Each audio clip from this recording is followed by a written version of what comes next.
பூனி மாசம் நல்ல இளவேணிற் காலம் பழனிக்கு வந்தா உன் தெய்வீக யோகம் பழனிக்கு வந்தா உன் தெய்வீக யோகம் உத்திர நாளில் உன் உற்சவ திருத்தேரில் சிங்காரமாக உன் அலங்காரம் கண்டே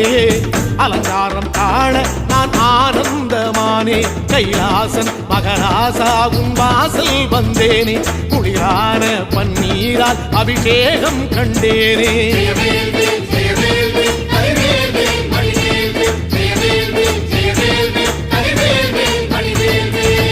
தென்பழனி தேடி உன் தென்பழனி தேடி திருநீரு பூசி நான் ஓடோடி வந்தேன் திருநீரு பூசி நான் ஓடோடி வந்தேன்